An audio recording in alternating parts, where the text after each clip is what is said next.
Assalamu alaikum. Write a note on algal bloom और eutrophication. algal bloom और eutrophication दो अलग अलग फिनोमिना है, मगर आपस में ये इंटरकनेक्टेड हैं। यूट्रोफिकेशन होती है तो इसकी एक सिम्टम algal bloom की शक्ल में हमें नज़र आती है। Eutrophication and algal bloom are two interconnected phenomena that can significantly impact the health of the aquatic ecosystem.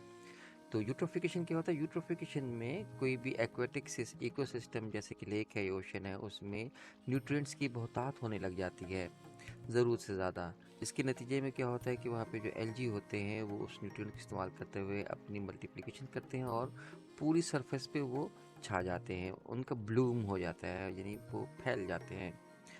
तो यूट्रोफिकेशन का प्रोसेस क्या है?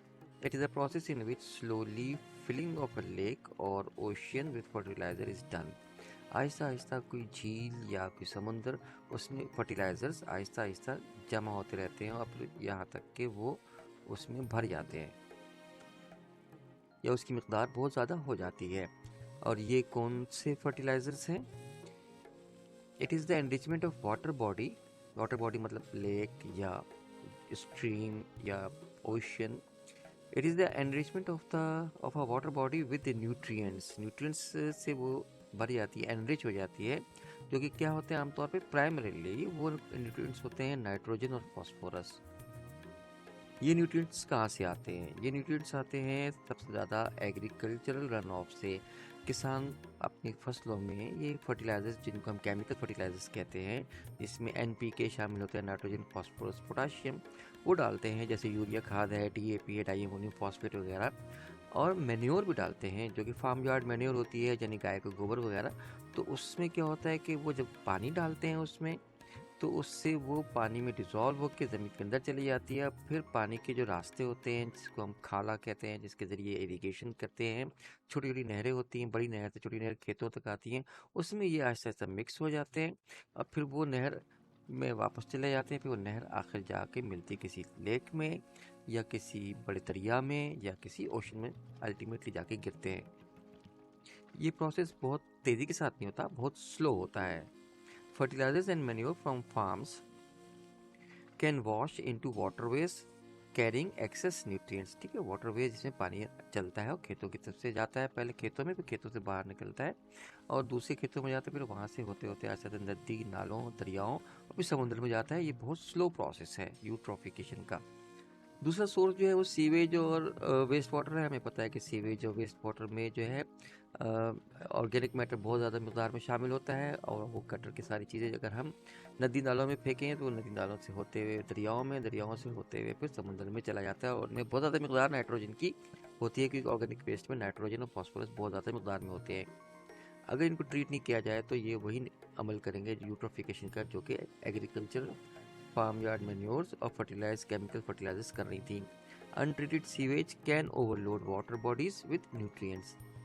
इंडस्ट्रियल वेस्ट, कुछ इंडस्ट्रियल वेस्ट ऐसे होते हैं जिसमें न्यूट्रिएंट रिच पॉल्यूटेंट्स शामिल होते हैं, तो वो भी यही अमल करेंगे, वो पॉल्यूशन करेंगे नदी नालों का, फिर आहिस्ता आहिस्ता फिर वो दरियाओं में जाएगा या झीलों में जाएगा, वहाँ पे वो न्यूट्रिएंट रिच पॉल्यूटेंट जो हैं जब शामिल हो जाएंगे तो क्या होगा? यूट्रोफिकेशन हो जाएगी, जो क्या है कि it is the enrichment of a water body with nutrients, primary nitrogen and phosphorus nutrient शामिल हैं।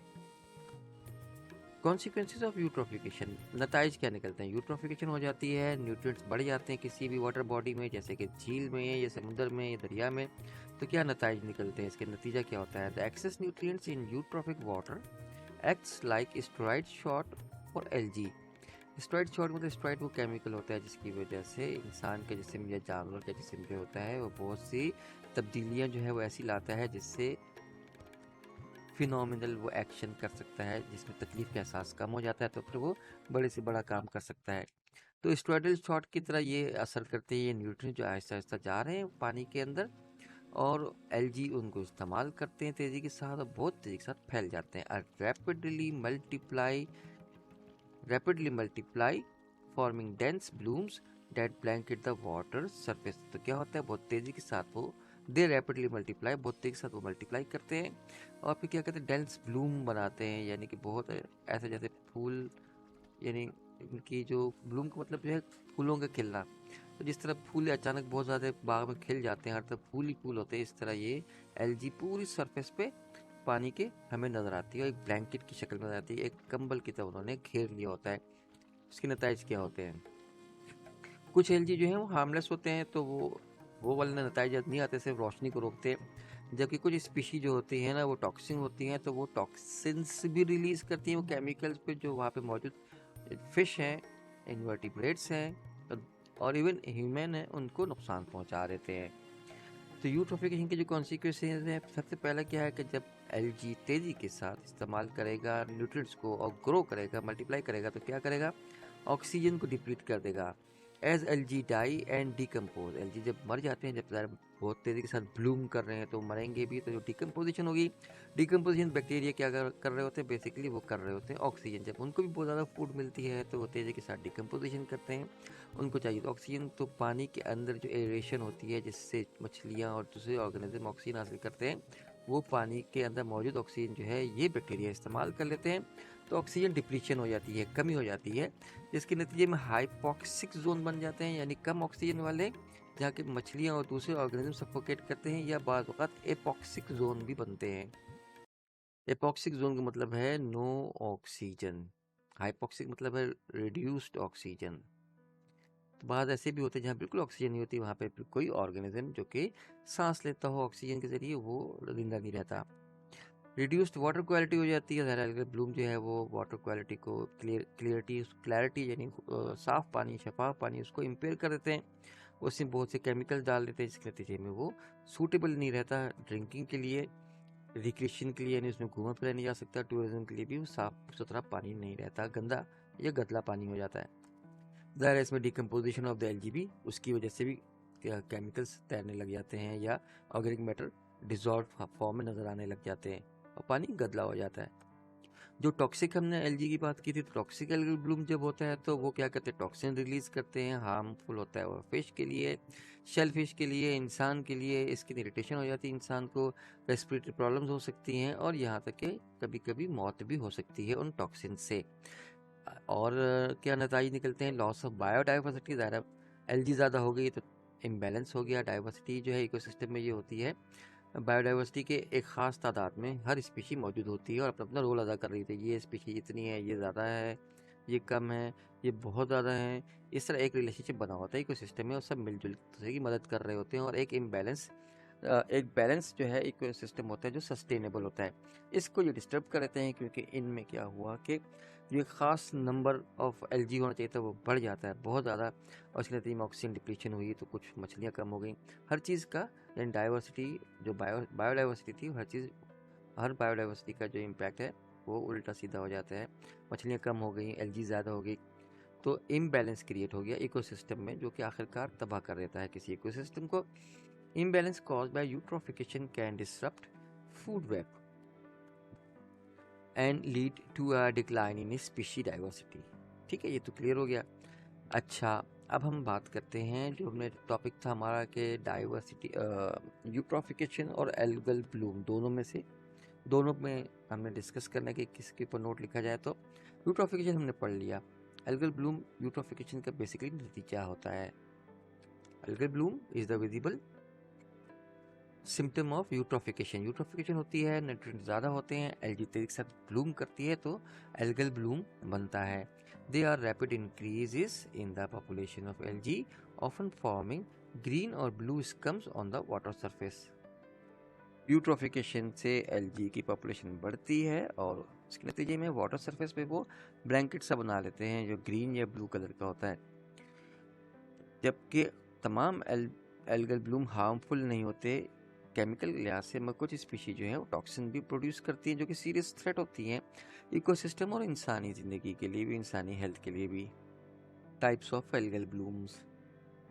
रेड टाइड्स, ये डाइनोफ्लैजिलेट्स की वजह से होता है और इसकी वजह से वाटर डिसकलर हो जाता है, कलर बदल जाता है, टॉक्सिन पैदा करते हैं और ये मछलियों के लिए, शेलफिश के लिए नुकसानदेह होता है और इंसान की कंजप्शन के लिए भी हार्मफुल होता है, अनसेफ होता है। ब्राउन टाइड्स ये कैसे होते हैं? इसकी वजह क्राइजोफाइट्स होते हैं। ये सनलाइट को ब्लॉक करते हैं। पानी के अंदर जो जानदार रह रहे हैं उनको सूरज की रोशनी चाहिए होती है, ये ब्लॉक कर देते हैं। तो वो अगर पौधे हैं तो वो फोटोसिंथेसिस नहीं कर पाते और मर जाते हैं। तो these blooms can block sunlight penetration, hindering photosynthesis and harming underwater ecosystem. Harmful algal blooms ये वो होते हैं जो कि टॉक्सिन सिक्रीट करते हैं और इंसान और वाइल्ड लाइफ के लिए नुकसानदेह होते हैं। क्योंकि यूट्रोफिकेशन और एल्गल ब्लूम एक दूसरे से मुंसलिक हैं, एक यूट्रोफिकेशन के नतीजे में एल्गल ब्लूम होता है, तो इसका हम मुकाबला कैसे कर सकते हैं, इस प्रॉब्लम से जान कैसे छुड़ा सकते हैं। Addressing eutrophication and harmful algal Bloom requires a multi pronged approach. अगर हम इस मसले से अपने आप को बचाना चाहते हैं तो हमें एक काम नहीं करना पड़ेगा, बहुत से काम करने पड़ेंगे। पहला जो है वो रिड्यूसिंग न्यूट्रिएंट पॉल्यूशन, जो हमने पढ़ा एग्रीकल्चरल फर्टिलाइज़र से, सीवेज और वेस्ट से और इंडस्ट्रियल वेस्ट से जो हमारे पास वाटर बॉडीज़ में न्यूट्रिएंट्स आ रहे हैं, उसको कम करना पड़ेगा। इम्प्लीमेंट करें स्ट्रिक्ट रेगुलेशंस को on agriculture practices, water waste management को ठीक करें और इंडस्ट्रियल वेस्ट की डिस्पोजल को भी ट्रीट किया जाए और उसमें से न्यूट्रिएंट्स की कंपोनेंट को कम किया जाए। दूसरा तरीका ये हो सकता है कि मॉनिटर करें वाटर क्वालिटी को, यानी ये काम तो हो कि वाटर क्वालिटी को भी मॉनिटर किया जाए, देखा जाए कि वाटर के अंदर न्यूट्रिएंट लेवल कितना है, बढ़ तो नहीं रहा। अगर बढ़ रहा है तो एल्गी की ग्रोथ जो है उसको फिर रोका जाए न्यूट्रिएंट, और वो तरीके इख्तियार किए जाए, ये यानी प्रिवेंटिव मेजर, जिससे एल्गल ब्लूम को रोका जा सके। इसके साथ साथ क्या करना है, हमने जो ख़राब हो चुके हैं एक्वेटिक इकोसिस्टम उनको रेस्टोर करना है, उनको वापस सही करना है। उनके अंदर क्या हम करें कि प्लांट करें दोबारा, जो कि एक्वेटिक प्लांट्स होते हैं, बफर जोन्स क्रिएट करें, यानी उनके हिस्से कर दें और हर हिस्से को पहले ट्रीट करें, फिर इसको ट्रीट करें। यहाँ पे ट्रीटमेंट करके इस जैसे झील है, लेक है, उसको ट्रीट किया जाए, फिर दूसरे हिस्से को किया जाए, फिर तीसरे हिस्से को किया जाए। तो ये बफर जोन बनाएं और इसमें जो पानी आ रहा है मुख्तलिफ वाटर वेज से, छोटी छोटी नदियों से, उनके इर्द गिर्द बफर जोन बनाए जाएँ ताकि जो न्यूट्रिएंट्स यहाँ से बह के इसके अंदर घुसना चाह रहे हैं वो घुस ना सकें, उनको ब्लॉक किया जा सके, वो वहीं पे रहें, खेतों में ही रहें। And restoring waterlands can help filter nutrients and improve water quality. Excuse me, waterland नहीं, वेटलैंड्स। वेटलैंड्स जहाँ पे पानी खड़ा रहता है, जैसे मार्श वगैरह होते हैं, उनको भी रेस्टोर किया जाए, उनको भी इस तरह किया जाए कि उसमें से फिल्टर जो है कर दें हम न्यूट्रिएंट्स को और उनके अंदर मौजूद पानी की क्वालिटी को इम्प्रूव किया जाए। That is all about algal bloom and eutrophication. Thank you very much. Assalamu alaikum.